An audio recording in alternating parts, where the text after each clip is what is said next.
Hey, it's NPR's Book of the Day. I'm Andrew Limbong. Today's book is one of those big, ambitious literary novels that goes for it. You know the type, the ones that tell a long and epic story spanning generations. A quick scan of the reviews have people name-checking Dickens and Chekhov, noting the novel's size and scope. Not bad for a debut, eh? The book is called This is Where the Serpent Lives by Daniyal Mueenuddin. It's set in Pakistan, and it's exploring class and family and crime and violence. In this interview with NPR's Scott Simon, Mueenuddin talks about how Americans should see it as a distorting mirror to help understand themselves better. And he talks about the novel he scrapped because he couldn't bear what he needed to say.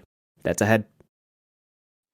This message comes from Whole Foods Market. Follow your wellness goals and save big with sales on supplements and vitamins. Explore an abundance of high-quality multivitamins, probiotics, and protein powders. Keep good habits going strong. Cook homemade meals featuring sustainable wild-caught sockeye salmon and many more delicious and lean protein options. For wellness when you need it, shop Smart Meal shortcuts to stay motivated, like ready-to-eat salad kits. Shop all things wellness at Whole Foods Market. Bayezid has had a tough start in life. Doesn't even know exactly what it was. Bayezid never knew how he came to be a little boy alone in the streets of Rawalpindi. He had a memory more of forces than of people, a crowd, a hand no more. Yet the bazaars in those early 1950s were not so crowded as that, and Rawalpindi, a town small enough that a lost little boy should be found. That was a bitter day when he accepted years later that there might have been no hand, no desperate parent seeking him in the crowd. He might have been abandoned, not lost. Karim Khan, the owner of the tea and curry stall where his known history began, could tell him only that he had been sitting in front of the stall on a fine winter day, 3 or 4 years old, wearing just a shalwar kameez, barefoot and clean, holding a new pair of cheap plastic shoes tightly in his arms. That's Daniyal Mueenuddin, the acclaimed short story writer, reading from his debut novel, This is Where the Serpent Lives. It's a sprawling novel that winds through families, decades, crimes, corruption, and power in modern Pakistan.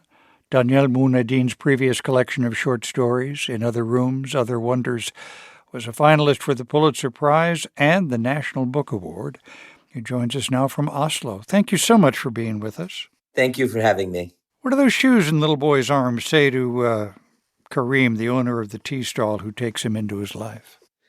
Well, I'm not sure what they say to him, but certainly they intrigue him. It's so odd that the boy should have the shoes and that they should be new. So I think it's just a question mark that is put in front of him. And the tea stall becomes his school of life, doesn't it? Yeah, that's right. I mean, he has, throughout the book, there are a number of schools that he passes through, none of them formal. But yeah, that's the first one. There's a startling scene where Bayezid deliberately, calculatingly plunges a knife into his own leg rather than to lash out at his bullies. What's the effect of that? Well, I think what it shows his buddies is A, that he's capable of violence, and B, that he's able to control his capability. The threat was that he was going to stab his opponent. And by stabbing himself, he's proven how brave he is, and yet has not gone to the extreme of hurting somebody, which would have lead to trouble because he's the weakest member. He's the poor one. They are rich. And if he had hurt them, there would have been severe repercussions. It's a very smart move. The actual person upon whom Bayezid is formed, that's the one story in the book that actually is true from life. He told me that happened to him when he was young. So I stole it lock, stock, and barrel from him. Well, that's what novelists do. That's true. Tell us about the relationship between Hisham and Shanaz. Yeah, Hisham and Shanaz are, they're these wealthy Lahoris who, in the beginning, of course, it's romance. And at some point, the marriage becomes no longer a romantic attachment, but a partnership. And these two are particularly partnered because they're running their business together. Hisham is the sort of public face, and Shanaz is sort of the brains, I think you would say. So I think this is very common in Pakistan, that often, in fact, the women are the ones who have the real power, but they exercise it through their husbands. And Hisham is a landowner. Help us understand what that means in their slice of Pakistan. Pakistan is sort of one of the last bastions of feudalism, although it's now much less now in 2026 than it was at the time when the books begin, certainly in the 80s. Basically, these are people who have hereditary landholdings. But what's different about being a farmer, as we call it in Pakistan, is that you're not just running a business. You're part of a very large connected community which you head, and you have responsibilities which go far beyond simply paying a paycheck. When the people who work for you or who live on your land, when they get married, they come to you, and when they get buried, they come to you. So you are responsible not just for their wages, but for everything about their lives. It's like a family, but like a very dysfunctional family.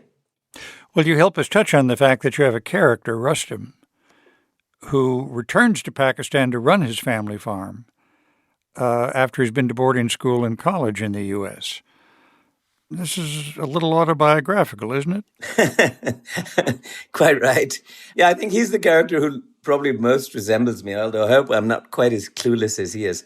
But yeah, exactly. This is the one who's most like me. That's exactly what happened to me. After I finished college, I went back to Pakistan. I knew nothing about farming or Pakistan, for that matter. I'd been away for school since I was 13. And so I was thrown into the deep end, just as Rustam is. Like Rustam, my father, he hadn't quite died, but he was very ill. And my mother was in America. So yeah, there is a lot of similarity between our stories.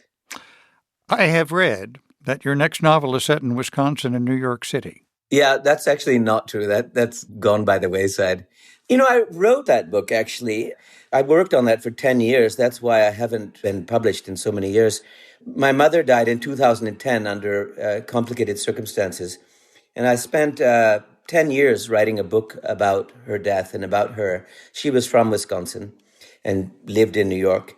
I just could never quite get it home. And finally, I put it in a drawer.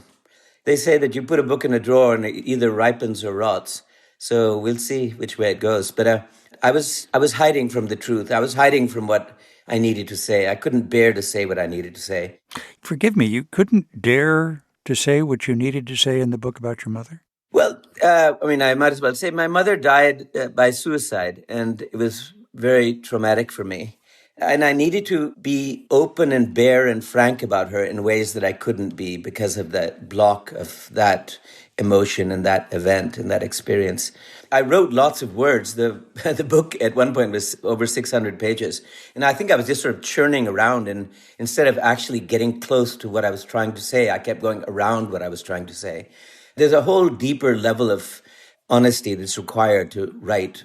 And I could never be that honest about it, I think. Could that one day come out in another one of your novels? I think it will. My next book is going to be about her, but it's a love story. And I think that certainly all of the experience I have of having spent so much time thinking about her and writing aspects of her character, I think all of that will go into the next book, which is set in Pakistan. So many points in This Is Where the Serpent Lives, you're struck by the enormous differences between rich and poor. Americans should learn about Pakistan, but I wonder if American readers of this novel should see it as just a reflection of life in Pakistan or look a little closer to home, too. Absolutely, without a doubt. I'll have failed miserably if readers don't see in this a great deal of themselves and of their communities and of the way that they engage with people and of the politics even. So I certainly hope that they will look at it and see it as a sort of a distorting mirror that allows them to understand themselves better. Daniyal Mueenuddin, the acclaimed short story writer, has written his first novel, This Is Where the Serpent Lives. Thank you so much for being with us. Thank you very much.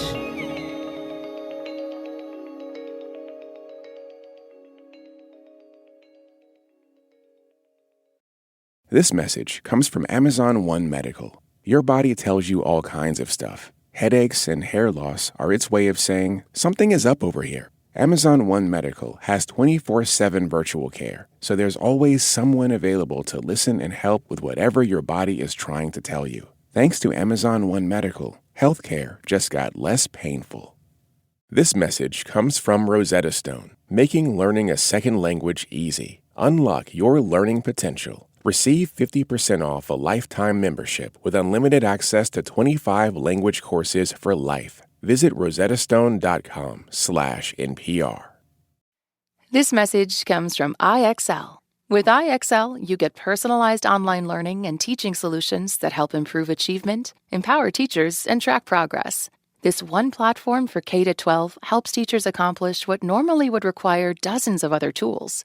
Educators can see how their school is performing in real time to make better instructional decisions. IXL is used in 96 of the top 100 school districts. Learn more at ixl.com/NPR.